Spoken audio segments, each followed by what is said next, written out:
Qui a assisté? Ah, il n'y en a pas beaucoup finalement. Hein. Mais comment voulez-vous connaître? Ah si, à ça, J'aurais cru que...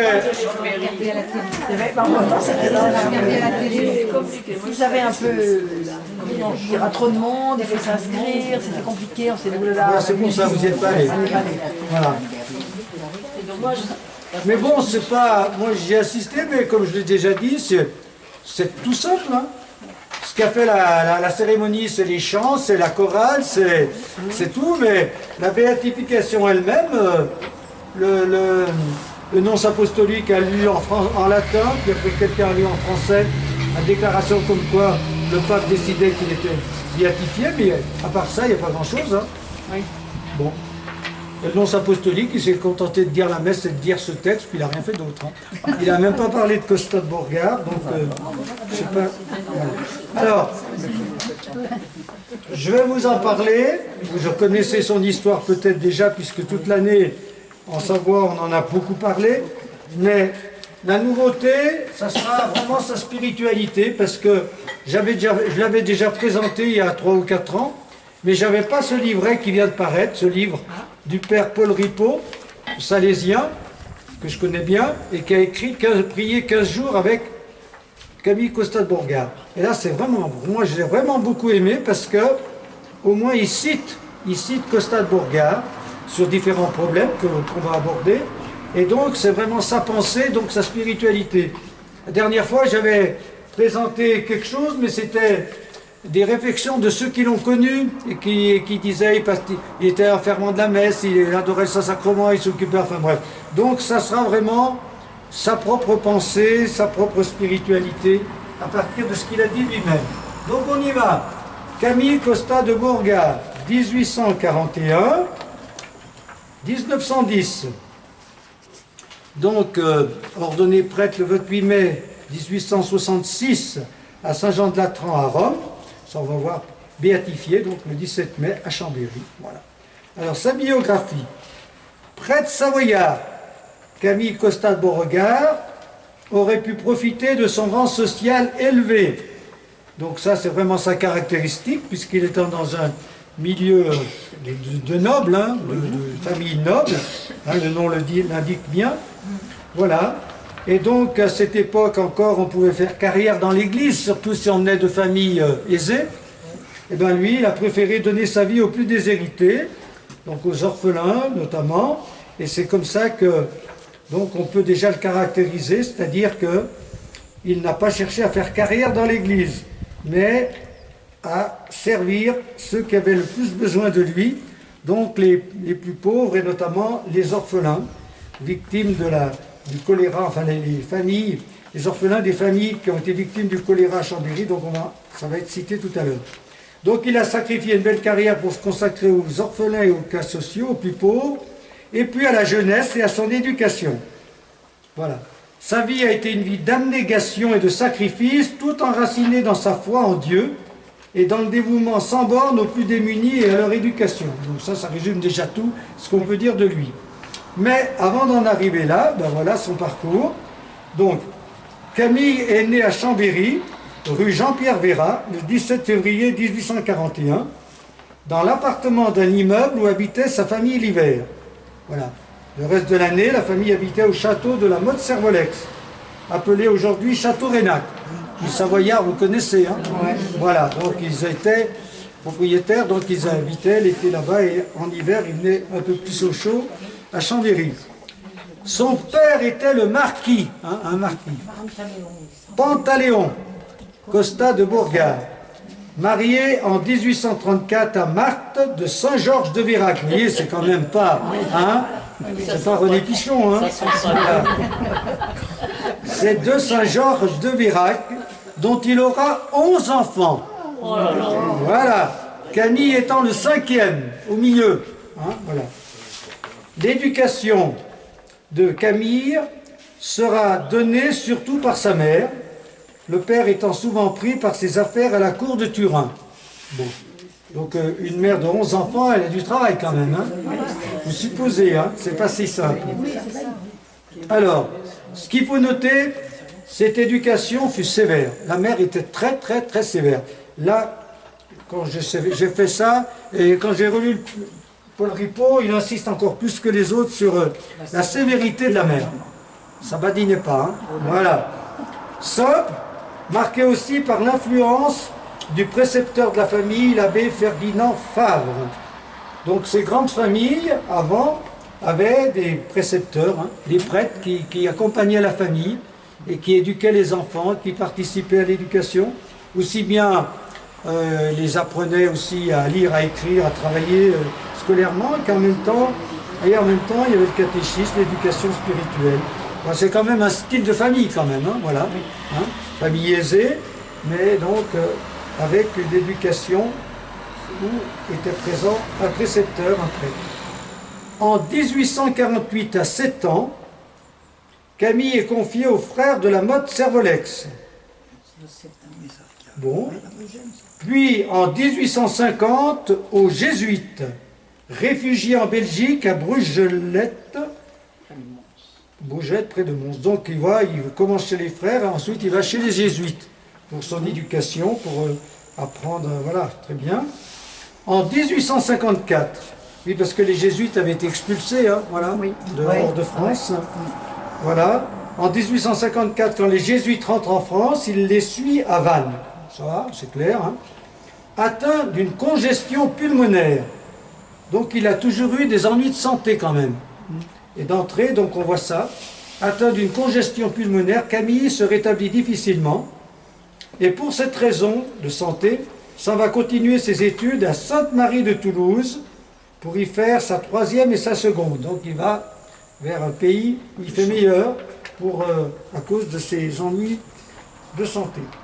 Toujours trop faible, il revient à la Motte en 1857 pour finir ses études sous la houlette d'un précepteur qui l'accompagnera jusqu'à la fin de sa propre vie, l'abbé Claude François Chenal. Et donc, c'est en pointillé, hein, vous voyez, à cause de sa santé, il va à plusieurs endroits, et il finit par revenir à la Motte, parce qu'il ne peut pas trop tenir le coup dans les collèges où il est, et sa santé, voilà. Donc, son éducation, après l'abbé Ferdinand Favre, va être entre les mains de l'abbé Claude François Chenal, qui va beaucoup l'aider, beaucoup le conseiller, toujours être avec lui tout au long de sa vie, et notamment quand il va fonder son orphelinat. De 1858 à 1861, ça c'est quand même important, Camille traverse une grande crise religieuse, une grande crise religieuse. Il abandonne ses pratiques religieuses et son goût pour la piété. Voilà. Donc, 1858, ça veut dire 17 ans. Hein. Donc, c'est la crise d'adolescence, un peu retardée. Donc, ça, c'est quand même assez curieux que, déjà, à cette époque, comme maintenant on le voit, hein, voilà, il y avait quand même la crise d'adolescence et le rejet de, peut-être pas de la famille pour lui, mais en tout cas de la religion. Carrément, vraiment, voilà. Donc, il abandonne tout. Voilà. Finalement, en 1861, des livres spirituels le font réfléchir. Parallèlement donc à sa crise, il garde quand même le contact par de la lecture. Lecture de toutes sortes de livres, dont certains livres religieux. Et ça le fait travailler, ça le fait cogiter, ça le fait réfléchir. Et du coup, ben, il y a quelque chose qui mûrit en lui, comme toujours dans la foi, c'est pas toujours... voilà, c'est souvent... même les grandes conversions qu'on voit, souvent elles viennent après un temps de recherche, de questionnement. Hein, ça ne leur tombe pas dessus comme ça quand même. Hein. Et donc lui, même s'il a pris ses distances, il continue de réfléchir et finalement, il vit un grand retournement religieux, une conversion, un retour en 1863. Donc voilà, c'est à la cathédrale de Chambéry que ça s'est passé et je revois un pilier de la cathédrale, c'est lui qui en parle, hein, de la cathédrale de Chambéry, derrière lequel j'étais agenouillé, après une communion préparée par d'instants de prière, et où je pleurais des larmes bien douces, car ce fut le jour de mon retour à Dieu. Ce jour-là, mon âme prenait pour toujours possession de mon Dieu, et ce fut, je crois, l'origine de ma vocation sacerdotale.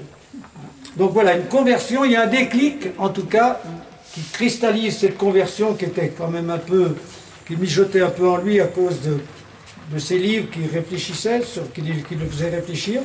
Donc voilà, il vit une conversion, là, vraiment. Hein, c'est un peu comme Claudel, hein, comme d'autres.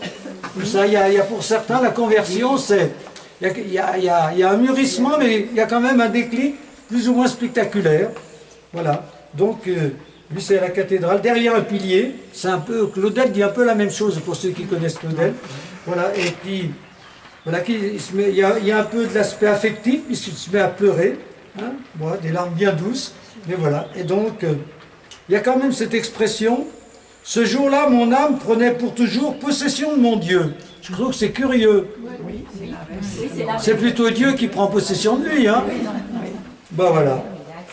Comment? Il a accepté, mais c'est aussi une époque où je n'ai qu'une âme qu'il faut sauver. L'âme, c'est... Voilà, c'est un peu... Je prends Dieu, quoi. Dieu vient m'habiter, c'est une manière de parler, quoi. En 1863... à 22 ans, préparé par l'abbé Chenal, il se présente pour son examen de philosophie devant le cardinal Billiet et obtient un succès remarquablement surprenant.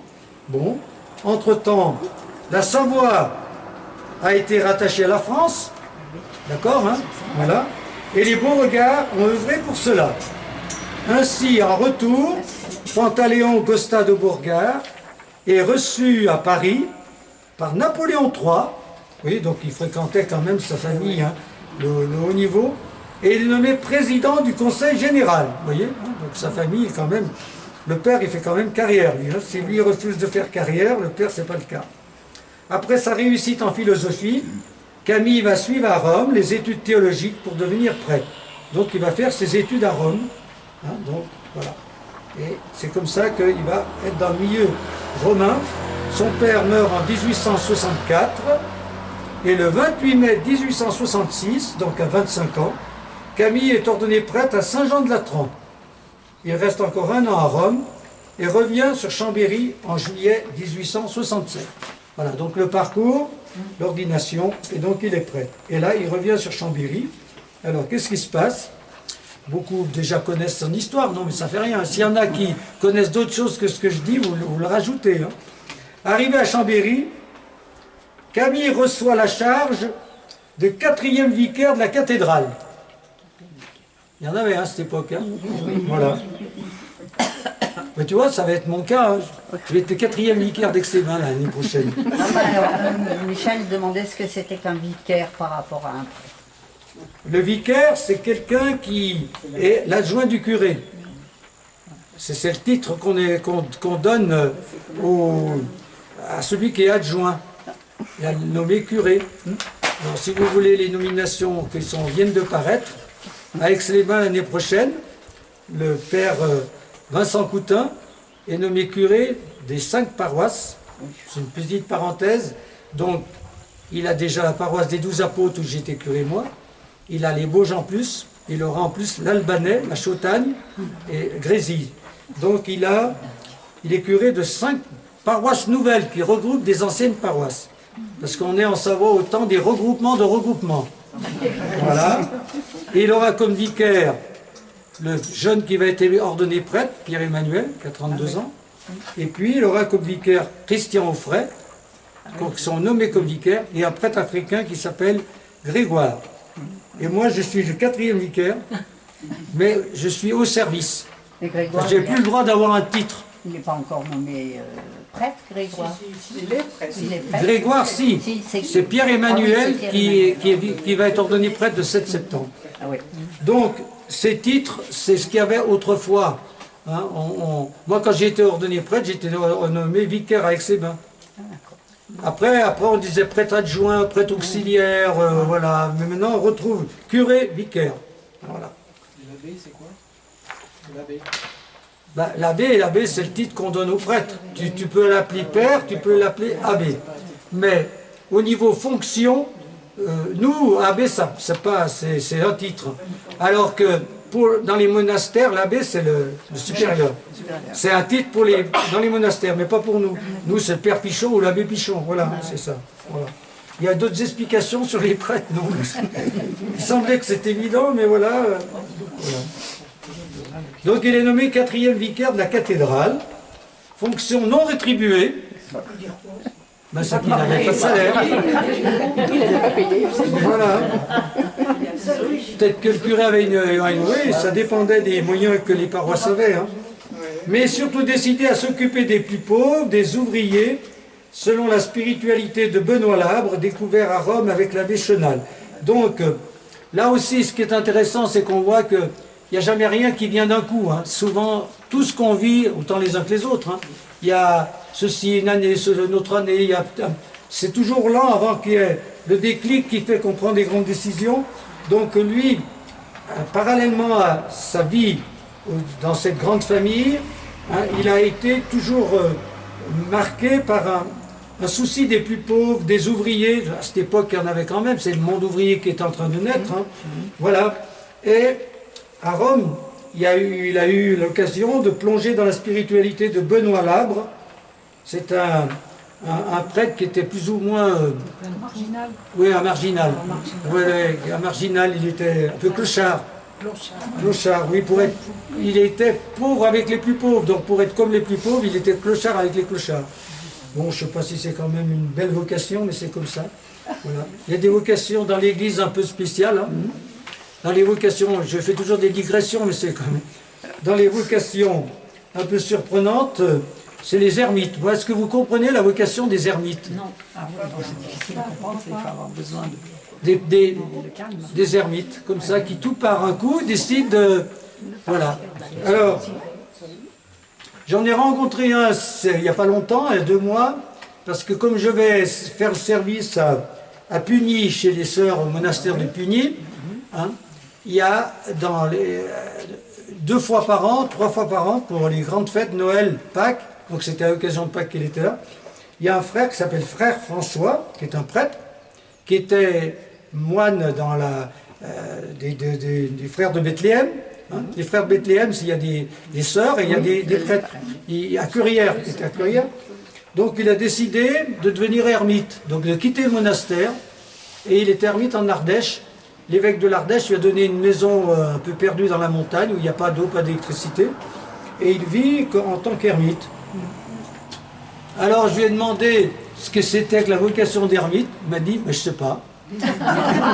Mais j'ai senti cet appel. J'ai senti cet appel, et je suis ermite, et voilà. Bon, c'est un peu curieux, c'est un appel, voilà. Alors je lui dis, mais comment t'expliques ça? Il me dit, mais quand on regarde les évangiles, il me dit, est-ce que Jésus nous a demandé de construire des cathédrales? J'ai dit non. Bon, eh bien donc, l'Église évolue dans l'histoire en faisant des choses qui ne sont pas forcément enracinées dans l'Évangile. Il a dit, ermite, c'est comme ça, il y a un appel, on sent à un moment donné qu'on doit faire ça, même si c'est pas pour dire, on ne peut pas dire que ce soit vraiment que Jésus ait demandé d'être ermite dans l'Évangile. Hein. C'est plutôt aller en mission, les 12, les 72, voilà, donc c'est une petite parenthèse. Voilà. Donc il y a de tout dans l'Église, il y a des prêtres clochards et des prêtres ermites, il y a des prêtres curés, simples curés de base, voilà. Fin août 1867, donc c'est là l'événement marquant, et ça c'est toujours important de croire que, de voir, de pas seulement de croire, de voir que, eh bien Dieu est dans la vie, il est dans la vie telle qu'elle est, dans ce qui est bien comme dans ce qui est le pire, et donc lui, à ce moment-là, il voit le choléra qui s'abat sur la ville de Chambéry. De nombreux décès s'en suivent, donc les familles sont disséminées, et donc il y a des orphelins. Et lui, il découvre alors sa deuxième vocation décisive. Ah, voilà, c'est le déclic de sa vocation. Voilà, l'appel, en voyant concrètement ces pauvres, eh ben, il commence à en accueillir quelques-uns. Pour recueillir les orphelins, il décide de louer un bâtiment, une ancienne douane, au comte Ernest de Boigne, qui leur promet d'abord une location gratuite de 8 ans. Voilà. C'est le coup de foudre pour Camille. Voilà. Et donc il y a aussi les circonstances. Il a cette maison gratuitement. Il sera désormais le père des orphelins. C'est comme ça qu'on l'appelle. Hein. Camille Costa de Bourgard, le père des orphelins, et consacrera sa vie à cette œuvre. Grâce à sa famille, sa mère surtout, grâce au comte de Boigne, Comte de Boigne, vous voyez, Chambéry, vous connaissez, hein, Comte de Boigne, l'avenue de Boigne. Camille trouve les fonds nécessaires pour nourrir ses orphelins, faire des travaux et préparer des agrandissements. Donc il a l'appui de ses familles qui ont quand même des moyens, et donc il peut petit à petit faire naître et développer cette œuvre qui deviendra le bocage et bien d'autres choses. En janvier 1868, le comte de Boigne propose à Camille de mettre à la tête de son œuvre un conseil d'administration, approuve son idée de transformer les bâtiments en un établissement agricole, quitte à les louer quelques terres supplémentaires, et surtout lui fait don des bâtiments à la place de la location prévue. Oui, ça va bien, hein? Voilà. Et en plus, ce qui va devenir le lycée donc, du bocage, il y a des terres autour où on peut faire travailler les jeunes. Hein? Et au moins ils sont dans la vie concrète, et ça sera vraiment son intuition, et son œuvre va continuer jusqu'à aujourd'hui, puisque ça continue.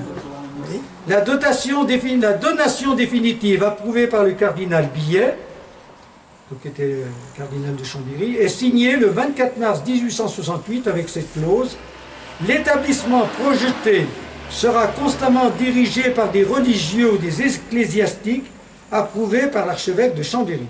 Voilà. Hein. Donc c'est l'archevêque qui chapeaute, même si c'est pas lui qui a fondé ça. Donc, mais l'établissement devra être en des mains de religieux. Voilà. Tant qu'il y en a. Le problème maintenant, il n'y en a pas beaucoup. Alors ça, c'est l'histoire actuelle. Au mois d'avril, 10 jeunes de 6 à 13 ans sont définitivement hébergés dans la nouvelle maison. Et le premier d'entre eux, c'est Victor Berthelier, né à Chambéry, mais emmené à Turin par ses parents ouvriers, et confié à Don Bosco, qui lui fit faire sa première communion. Donc on voit que les circonstances aussi font que Costa de Bourgard va avoir des liens avec Don Bosco. Voilà, déjà par le biais de ce jeune qui va être hébergé, accueilli et élevé aussi par Don Bosco. Donc il y aura un trait d'union entre Costa de Bourgard et le grand Don Bosco, dont on reparlera aussi cet été. Or, en 1867, le choléra sévissant aussi à Turin, voilà, enleva le père de Victor et obligea la mère à revenir sur Chambéry, où Camille, le découvrant un jour au lavoir, lui proposa de prendre en charge son jeune Victor âgé de 13 ans. À partir de là, assez vite, l'orphelinat grossit et atteignit les 21 en fin d'année. Le 11 mai 1868, le père Chenal va à la Grande Chartreuse parler de sa fondation, et la Grande Chartreuse décide d'aider désormais le plus possible l'orphelinat. Alors ça, c'est important. Dans notre région, la Grande Chartreuse a beaucoup aidé. Voilà, a beaucoup aidé. Les curés achetaient des presbytères, ils ont financé beaucoup. Alors je ne sais pas si c'est grâce à la liqueur, sûrement. Voilà. Comment? Ils ont financé beaucoup de choses, aidé beaucoup d'œuvres. Je ne sais pas si vous en connaissez. Je sais qu'au presbytère d'Aix-les-Bains, il y a une statue de Bruno, de Saint Bruno. Parce que la Grande Chartreuse a aidé Aix, alors je ne sais pas par quel biais, moi je n'ai pas trop fait d'histoire. Donc vous voyez, les Chartreux, soutiennent beaucoup d'œuvres dans les diocèses, enfin dans le diocèse de Chambéry. Voilà. En novembre 1868, Camille est fait chanoine de la cathédrale. Chanoine, par le cardinal Billet, titre envié par beaucoup et créant des jalousies, mais Camille ne fera jamais étalage de cette prérogative, au point que ses proches ne l'apprirent que beaucoup plus tard. Bon, c'était des titres honorifiques, les chanoines. Hein. Voilà, bon, ça servait à rien, sauf qu'il y avait un titre. Ils avaient un habit spécial, bon, bref, voilà. En 1869, Camille décide d'aller visiter des œuvres similaires à la sienne pour s'en inspirer. C'est une époque où il y a eu beaucoup d'œuvres d'éducation, hein, et notamment d'œuvres d'éducation des enfants à problème, ou des enfants victimes de la pauvreté, etc. Il va à Amiens visiter un orphelinat de 150 jeunes tenu par les frères de Saint-Vincent de Paul. Il va à Arras voir l'œuvre du père Alluin. Peut-être que ces mots vous disent des choses. Non. Il va à Marseille voir celle de l'abbé Timon David. Ça vous dit rien? Non. Eh bien, Timon David avait aussi fait une œuvre où ils accueillaient des orphelins ou des... Voilà. Et dans les œuvres qui ont été faites, pour les Aixois, il y a quelques Aixois là, il y avait notamment l'accueil Sainte-Germaine, qui accueillait des filles, c'était plutôt des filles, et ben il y avait les deux responsables, c'était des laïcs, c'était de la congrégation de l'abbé Timon David. Voilà. Et moi je me souviens y être allé avec le père Dumoget, au moment où l'accueil Sainte-Germaine a fermé, on est allé voir, voilà, c'est une grande maison, donc avec des éducateurs, et c'est une grande œuvre aussi. Voilà. Donc tout ça pour dire qu'il y avait beaucoup de... Là, il n'y avait pas tellement de lycée, de collège, hein. L'Église se chargeait de l'éducation humaine et spirituelle des jeunes, et notamment des jeunes à problème ou victimes de la pauvreté. Voilà. Son projet mûrit humainement et spirituellement, refusant, ça c'est quelque chose qui résume toute son œuvre et sa spiritualité, refusant le système répressif ou le spiritualisme désincarné, Camille veut mener de pair la formation humaine des jeunes et leur formation chrétienne. Ça, c'est capital. Voilà. Donc, on a fait allusion, ça va être à Bétharam et même chez des religieux, pour redresser, c'était des collèges de redressement, pour redresser des jeunes à problème. N'hésitez pas à la violence, aux sanctions. Et alors après, il y en a qui ont sûrement exagéré, c'est d'où les problèmes dont on entend parler. Mais lui, d'entrée, il a refusé ça. Mais en même temps, il a refusé le spiritualisme désincarné. C'est-à-dire la vie spirituelle, faut aussi la vivre dans le concret. Hein, voilà. Et notamment dans le travail manuel. Voilà. Hein. Donc, l'éducation globale, ça sera un des titres dans le livre du père Ripaud, là. Éducation globale, physique, morale, spirituelle, humaine, religieuse, tout doit être ensemble et non pas séparé. Il veut former des hommes autant que des chrétiens, les deux étant pour lui indissociables. En 1869, l'orphelinat accueille 33 élèves entre 6 et 14 ans. Camille confie aux frères la charge des études et des occupations pédagogiques, et lui-même se charge de leur formation spirituelle basée sur l'Eucharistie, la dévotion au Sacré-Cœur, à Marie Vierge Immaculée, à Saint-Joseph et au Pape. Bon voilà, ça c'est les axes de sa spiritualité. Voilà. Et on voit d'entrée, tout à l'heure, il y aura dans ce que je vais vous dire, voilà, autant Camille s'est senti appelé par Dieu, à travers différents événements et à l'intérieur de lui-même, autant lui-même il a appelé d'autres. Hein, voilà, des frères d'entrée. Hein, voilà, il n'a pas fait son œuvre tout seul. Hein, il a demandé la collaboration, là, les frères des écoles chrétiennes. Voilà. Et puis après, il y aura aussi des religieuses, etc.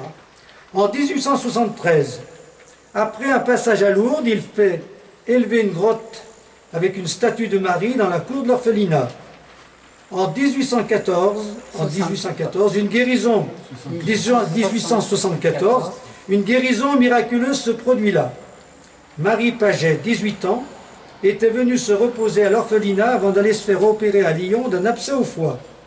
Une neuvaine est décidée pour elle. Le dernier jour, après la communion, Marie se trouve subitement mieux.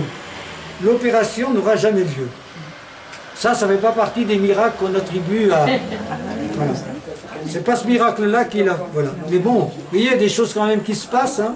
Alors peut-être que l'œuvre de Camille grandissant, il demande l'aide des sœurs, voilà, hein, de nouveau, de Saint-Vincent de Paul, chez qui sœur Alix vient d'entrer à Paris. Le cardinal Billet finit par accorder cette autorisation à condition que les sœurs soient logées dans un autre établissement. Il a dû ajouter quelque chose.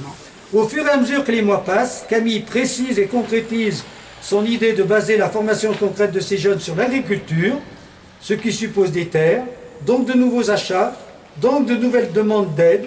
Ces aides arrivent de sa famille, de ses amis, de quelques personnalités. Voilà. Donc il étend le domaine, notamment pour qu'il y ait une éducation à la vie agricole. En outre, il décide de vivre au milieu de ces jeunes définitivement et écrit son projet d'éducation. Je ne me souviens pas d'avoir ça, je vais relire ça. Quand les enfants ont fait leur première communion et qu'ils se sentent capables d'un travail manuel quelconque, Leur première aspiration est de quitter les classes et d'entrer en apprentissage. En cela, ils suivent bien plus l'instinct qui les pousse à échapper aux livres et aux règlements que le désir sérieux d'apprendre un métier. Ça a toujours été. Hein. Il y a un âge où on quittait l'école. Hein. Puis, voilà. Ils cherchent avant tout le changement et la nouveauté. Aussi ne savent-ils pas d'ordinaire quel état ils veulent, et ils choisissent souvent les plus étranges. Nous ne devons pas les consulter eux-mêmes sur le choix d'un état, mais examiner leurs aptitudes et l'intérêt de leur avenir. L'état du jardinier est celui qui offre le plus de garanties pour la moralité. C'est vrai. J'espère que vous faites votre jardin. Oui. Hein? En faisant le jardin, vous grandissez dans la moralité. Il est aussi lucratif que les autres. Non, mais c'est le contact avec la nature, de voir les choses pousser, puis il y a le travail, il y a la fatigue, tout ça, ça fait du bien. Voilà. Chaque jour, les bons jardiniers deviennent plus rares. Aussi sont-ils plus recherchés et mieux payés. Le but de notre œuvre est de former des agriculteurs. Nous devons donc, autant que nous le pourrons, engager les enfants dans cette voie et ne consentir au choix d'un autre état qu'autant que l'utilité et la convenance de ce choix nous seront évidemment démontrées. Voilà, donc voilà, hein, son intuition, c'est que, eh bien, le travail de la terre, les jardins, les plantes, les cultures, les légumes, tout ça, ça fait du bien au corps, mais aussi à l'esprit et même à l'âme, parce qu'on est en contact de la nature, et au moins on est occupé, on fait quelque chose. Voilà. Vous voulez réagir? Dites doigts, oui, oui, oui. On en est convaincus. Vous êtes convaincu. René, moi je voudrais poser une question par rapport à l'industrialisation, parce que du coup il y avait beaucoup d'hommes aussi qui partaient dans les industries à cette époque. Bien sûr. Est-ce que c'était en réponse qui menait l'éducation Il y avait de l'industrialité. C'est pour ça que le milieu ouvrier commençait à se développer et qu'il y avait beaucoup de misère, qu'il en avait conscience. Alors sur Chambéry, je ne sais pas trop ce qu'il y avait comme usine à cette époque, hein. Mais donc lui, il a fait un autre choix. Il y avait des enfants d'ouvriers qu'il a recueillis. Mais pour les inviter à... Ben, c'est ce qu'il a dit. Hein. Oui. Il y a plutôt que de les envoyer à l'usine, c'est sûr qu'à l'usine, un milieu, souvent, même spirituellement, c'est moins facile que... Hein, voilà, c'est son intuition. Donc pour ça aussi qu'il pensait que le jardin, le travail en plein air, est moralement et spirituellement meilleur que le travail en usine, souvent. En plus, ça dépend des usines. Travail à la mine ou... Ouais. Règle générale, tous les enfants, donc c'est lui qui écrit, hein, quel que soit l'état auquel ils se destinent pour l'avenir, feront au jardin un apprentissage de 2 années. Voici les principales raisons de cette mesure. L'apprentissage d'ateliers commencé prématurément expose les enfants à être jetés trop tôt et trop peu formés comme ouvriers. Voilà, c'est ça. Sur le pavé des rues où ils courent mille dangers. Un travail forcé trop précoce peut ruiner leur santé, tandis que 2 années employées au jardin, à des occupations proportionnées à leur âge, les préparent graduellement à un travail plus pénible et plus continu. Voilà, surtout comme apprentissage. Cette mesure générale nous permet aussi de continuer à nos apprentis l'instruction commencée dans nos classes, de suivre les leçons de catéchisme si nécessaires aux ouvriers. Bon. En les abandonnant à 14 ans, leur éducation resterait nécessairement incomplète. À 16 ans, elle peut être à peu près achevée. Bon, ça peut se discuter, mais à cette époque, 16 ans, c'était déjà... hein, voilà, hein. Moi, nos parents, nous, à 11 ans, ils quittaient l'école. Hein. Donc, voilà. Hein. Voilà, donc ça veut dire que déjà, ils avaient quand déjà un bon bagage d'éducation. Ceux de nos apprentis qui approchent de 16 ans et qui désirent nous quitter dans quelques mois comprennent déjà ce qui a été fait pour eux. Leur foi est vive, leur instruction religieuse est solide, et il y a tout lieu de croire qu'ils persévéreront. Ça, tant mieux, hein, si à cette époque ça pouvait être valable. Hein. Ces mêmes enfants étant loin, il y a 2 ans, de nous inspirer cette confiance. Bon, voilà. Mais donc il est content de ce qu'ils font. C'est vrai que dans au bocage, d'aujourd'hui, moi j'ai un frère qui est allé à l'école au bocage, qui a fait sa formation de jardinier, et il y a ils se réunissent une fois par an, tous les anciens viennent, ils sont invités une fois par an, il y a un grand truc, et ils sont nombreux à venir au bocage, une fois par an, il y a communauté. Comme une communauté, ouais. Ouais. C'était un peu le but. Hein. C'était la seule école d'horticulture qui existait sur Chambéry. Il n'y en avait pas d'autres, avec le bocage. Ceux qui voulaient apprendre à... Mais bon, à cette époque, ils pouvaient, maintenant, ils ont comme les autres, l'éducation spirituelle n'est pas toujours facile non plus, hein, dans les écoles catholiques et même au bocage. Hein. Oui. Là, c'était systématiquement, tout le monde allait au catéchisme, tout le monde Oui, faisait bah, sa oui. communion, Oui, tout le oui, monde. voilà. Et comme la société allait dans le même sens, ça ne posait pas trop de problèmes. Mais maintenant, on est dans un tout autre contexte. Hein. Et là-bas, ils ont autant de mal que nous ailleurs dans nos écoles catholiques. Et voilà. À côté d'instruction scolaire et de l'apprentissage agricole et horticole, Camille développe le théâtre, les promenades en montagne, voilà, hein, et tout un tas d'activités spirituelles, dont la procession de la fête Dieu, où ces jeunes sont très partie prenante, où le jeudi saint, dont 13 orphelins se font laver les pieds par l'évêque. Bon, ça c'est un petit détail, oui, c'est très bien. L'orphelinat grandit non sans des épreuves, effondrement d'une dalle une fois, inondation une autre, échec avec certains enfants qu'il faut renvoyer quand même, ça lui arrive aussi, ah, oui. Ou avec certains collaborateurs pas à la hauteur, donc il connaît tous les problèmes qu'on peut avoir avec des enfants ou des éducateurs. En 1874, l'orphelinat accueillait déjà 101 enfants. Voilà. On a vu là. Bien. L'expérience de la Villette. Voilà. Alors, parallèlement au bocage, la Villette. En 1875, Camille ouvre un nouvel espace de vie à la Villette destiné à la formation agricole des jeunes. On peut y aménager une véritable ferme avec vaches, chevaux, génisses, brebis, volailles, dindons. Des dindons achetés à la foire de Saint-Félix. Travaux des foins et de la vigne. Le bocage devenant plus horticole, Camille vit plutôt à la Villette et confie le bocage à l'abbé Chenal. Dans ces établissements, joie et piété vont de pair avec une bonne éducation humaine et spirituelle. Bon, mais des ennuis arrivent avec l'évolution politique anticléricale. L'antagonisme entre républicains et conservateurs, l'arrivée de Jules Ferry au pouvoir, voilà. À Chambéry en 1879, le conseil municipal vote pour supprimer l'enseignement congrégationniste. Voilà, on ne veut plus de congrégation sur Chambéry. Hein? Voilà, Camille, conseillée par Don Bosco, avec qui des liens étroits dont je vous ai parlé s'étaient établis dès l'arrivée de Victor Berthollier à Chambéry, et qui avait d'ailleurs visité son œuvre à Turin en 1879, décide en 1881 de placer sa fondation entre les mains d'une société civile. Voilà. Donc alors, ça ne sera pas une congrégation, c'est une société civile. Voilà. En outre, en 1884, décède sa mère, l'abbé Costa, son ancien élève ordonné en 1880, puis en 1885 l'abbé Chenal, donc il connaît voilà, des décès comme tout le monde. Hein. Tout cela et des difficultés d'encadrement à la Villette poussent Camille à revenir au bocage et à laisser la Villette entre les mains des frères des écoles chrétiennes qui en deviennent propriétaires. Donc la Villette, ça n'a pas duré bien longtemps, mais quand même, il a fondé aussi la Villette. Hein. Donc les frères prennent la relève.